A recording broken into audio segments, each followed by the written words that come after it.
Fantasy football junkies. You are tuned in to the #1 source for fantasy prognostication. It's Testosterone Fantasy Sports with your hosts, Jeff and Jesse. So listen up.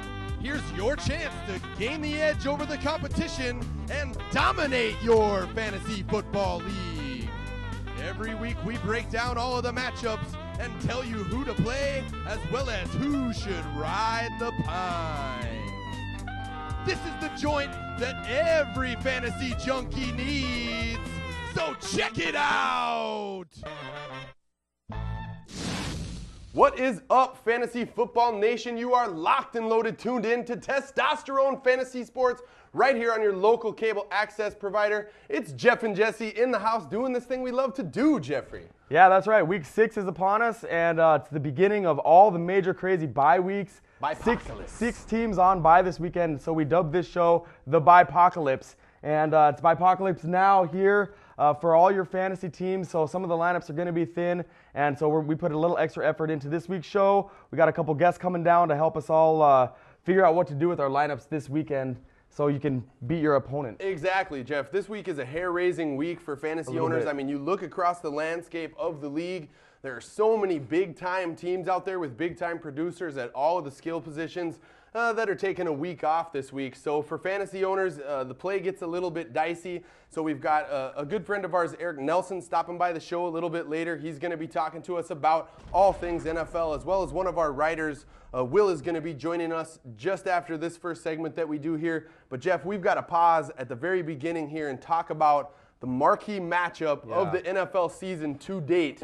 Two undefeated teams, and of course, we're talking about the Patriots against the Cowboys. Yeah, it really is the best of the AFC against the best of the NFC here in Week 6. Now, I'll tell you, Jesse, that I'm a big T.O. guy, and I got to thank you right here, right now, for bringing this jersey in. It looks nice on you, Yeah, I really like it a lot, you know, and this makes, you know, I bought every T.O. jersey, or had every T.O. jersey from every one of his teams now, I think, and so I think that they're going to get it going, but I'll tell you, I was surprised at the way Romo looked on Monday night last week against the Bills. 5 picks. Yeah, 5 picks and a fumble. Tony Romo owners, hopefully in your league, they don't penalize for negative points for turnovers. But really, Jeff, in that matchup, what kind of came out to me was all of the adversity that Romo faced. He hung in there, and man, they got out of Buffalo with a win. So, I mean, coming into this weekend's game against New England, I really think their confidence is high. They feel kind of bulletproof, in my opinion. Yeah, lucky for them that they get to host this game, because I think that it would be a much different story if the game were played in Foxborough. And one thing that I noticed that I'm really pleased about is Romo's on pace for 4,500 plus yards on the season, which is fantastic for your fantasy football team. And I think that they're going to be able to get it going because he's got Patrick Creighton, who's really stepped forward. Of course, also T.O., and then big Jason Witten has been really catching a lot of balls. Yeah, exactly. Jason Witten putting up career numbers really through the first 5 games of the season. He's become an every week play for fantasy owners. Now with Dallas on the running side of it, most people have been playing Marion Barber. He really runs like his hair is on fire when he gets in there. But New England is pretty stout against the run, so what are you advising fantasy owners to do with Marion Barber in this matchup? Well, Jeff? I mean, I think you got to start him here. He runs so hard. He's got like the biggest heart in the league, and you got to love watching him play. So when he's in there, he's really good. It's been tough because Julius Jones has amped up his level of play, seemingly because, you know, Marion Barber is so good, and it's kind of a toss-up to see who's going to get in the end zone. So I think that the Patriots are going to be able to stop the run. So I'd temper your expectations for Marion, but he's always going to be good. Yeah, exactly. He's definitely the play here in the backfield for Dallas, and that's not the real prevailing question in this game, in my mind, when it comes to the running back position. But the real question here is, what the hell's going on in New England with Lawrence Maroney in their backfield? Well, we talked a little bit about it on last week's show. I mean, my take on it, and I'm a guy who invested in Maroney, so it's kind of killing me in a couple leagues. Thank God for Romo again. But, you know, I really think that Bill Belichick and the Patriots are reserving Lawrence Maroney for the important part of the season. You know, I agree. They're really hot right now, and they don't need him to get over the hump in the games that they've been playing. So it's been okay for them to reserve him. He's going to come in real handy, you know, between weeks 12 and 16, and then also in the playoffs. It'll be fresh. Belichick, you really can't. He's a master at knowing his team. You really can't question his motives, and And we have to remember that the world doesn't revolve around fantasy football, although it kind of does in my mind, but Belichick cares the most about bringing home that ring. So Lawrence Maroney owners, don't panic, don't throw him out. Hopefully you had the wherewithal to go ahead and pick up Sammy Morris and you've been able to start him in Maroney's stead. If that's the case, you've been still getting some solid production. You probably want to play that same strategy here in this game, although Dallas is pretty good against the run. They're pretty formidable at stopping the run. But really, I think this game has some points in it, Jeff. I mean, these two teams are number 1 and number 2 in the league in touchdowns scored. New England has scored 23 times in the season, and Dallas 21. Yeah, I mean, this is a Super Bowl preview, potentially. So both these teams are going to be up big time for this game. And, you know, I think the Patriots are for sure going to get the running game going. Sammy Morris only has 25 carries more than Lawrence Maroney right now, and both guys are averaging about 5 yards a carry. So together they've got 129 carries for 622 yards.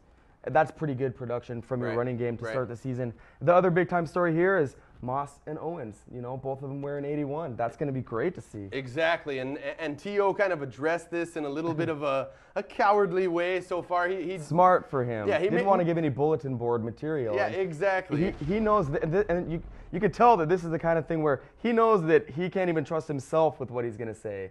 So he's just going to skip out. So what a great, smart move for T.O. and the Cowboys. Then he was probably like, don't let the media guys in yet. And they were like, no problem. You know, they probably even let him leave practice a little early, I think. Yeah, you know that the media people were just circling the wagons around Randy coming to town. Yeah, they wanted to get that quote from Owens. Instead, what they got was a note posted on his locker saying that he's not going to comment about the other 81, meaning Randy Moss, but that he was going to let his play kind of stand for itself on the field. He'd be answering questions after the game. And part of me wondered if that wasn't because he just didn't want to talk about a couple of his key drops on Monday night. But really, Jeff, when you come into this game, I know I have both Moss and Owens in our tough league. I got them both in my lineup this week. I know one of them's going to pop big. Which one is it going to be? I mean, it's tough to say. I remember a couple of years back when the Vikings went to Philadelphia and these two guys played in the same game. And it was T.O. who popped because he was the guy at home. Moss didn't do a whole lot, if memory serves. Anyway, I remember. And it makes me think that there's one. I think we did. It's kind of a blur. Anyway, I think it's going to be one or the other. You know, but at the same time, with the way the parity of the NFL's been going this year, it could easily be both those guys combining for 5 touchdowns. Yeah, exactly. Let's hope so. Yeah. For my sake, in the fantasy world. Who do you think is going to win this game? I mean, if I was betting money on it, I would have to go with New England. They are a 3-point favorite, even though they're on the road in Dallas. Which is big. Yeah, pretty big to be a favorite on the road against an undefeated team. That doesn't happen in too Dallas. often. Exactly, but you know, to me, it has to be New England because when you watch them play. Every position, every man, special teams, defense, offense, they all are coached up. They know exactly what they're doing. It seems like they just never make mistakes. And I'm kind of waiting to see what Belichick has in store for Tony Romo. Yep. He definitely plays with a lot of passion. I'm wondering if he might be able to be forced into some mistakes and ultimately Tom Brady playing mistake-free ball. New England, I'm picking New England. I think they're going to try to get at Tony Romo, put some pressure on him, make him make some mistakes like they did. Well, I did something fun because I've got the T.O. jersey, you brought it in, and here's who I think is going to win this game. So there we go. I got the Brady on, so I thought, you know, how fun would that be? So I'm going with the Patriots as well. They're the best team in the league, and I did this partially for you and partially for Yeasty. I know you guys have big love for your quarterbacks in the tough league, but I got the best. Man, I was just really nervous right there that you were actually going to take your shirt off in front of the viewers. Thank you for not turning the television off. I could probably rest my belly on the counter here. We've got Yeasty, our doughboy, on set with us. I thought we were going to have 2 doughboys there for just a minute, but Jeff did keep his shirt on. You don't have to change the channel. We've got some more matchups to break down, some more guests coming your way after this. But Jeff, let's delve into a couple more real quick matchups. Miami at Cleveland. Not a marquee matchup by any stretch of the imagination, but some fantasy plays here potentially? Yeah, Cleveland's been a nice surprise so far this year. I really like Kellen Winslow, and I really like Braylon Edwards. On the Cleveland side of the ball, the passing game should be good, and I'm really pleasantly surprised with the way Derek Anderson has been solid for his team in leading them out on the field. So I like Cleveland's passing game quite a bit. and I think both teams are going to be able to run the ball pretty well as well. Miami 31st in the league against the run.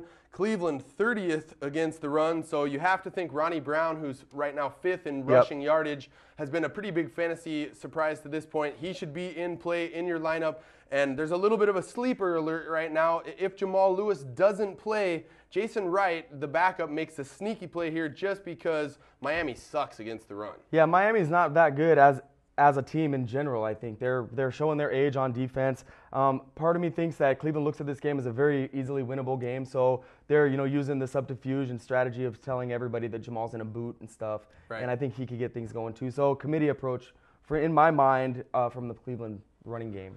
Trent Green is concussed again. He got his eggs scrambled pretty badly in last weekend's game. You probably want to avoid all the Miami passing game as such. Washington at Green Bay, Jeff. The Packers absolutely folded last week in prime time, lost a game that they had in the bag. I know that I was elated about that. Now they've kind of got a sticky spot here. Washington is a club that has been surprising so far, coming to Green Bay. What do you think is going to happen, Redskins at Packers? I think the Packers get healthy here in a nice way. I definitely think they're going to win. Lucky for them that they're at home again. Washington comes in. It's a pretty big-time game for Washington because they've got playoff aspirations. So on the Green Bay side of the ball, I actually like Deshaun Wynn to get a couple of goal line looks, so I think he'll get in the end zone. And then because Donald Driver's been down the last couple of weeks, the young guys have stepped up, although James Jones fumbled in the game. Jennings now coming up with a slight injury here at the end of the week. I think Driver could be a nice sneaky play for you. Yeah, I agree with you. And I know that a lot of fantasy owners out there have been pleased with the play of Brett Favre so far. Brett Favre had a very bad interception last week. The announcers kind of just glossed that over. But, this is a little bit of a sticky play in my mind for Brett Favre. Let's not forget here that Washington is tough against the quarterback position. Opposing quarterbacks only 67.4 rating, and they've only allowed 2 passing touchdowns all season long. I think Favre probably throws 1 touchdown. I don't know if he has 2 touchdowns in him. I think the Pack will win this game, but maybe a little bit lower scoring than it might initially seem like.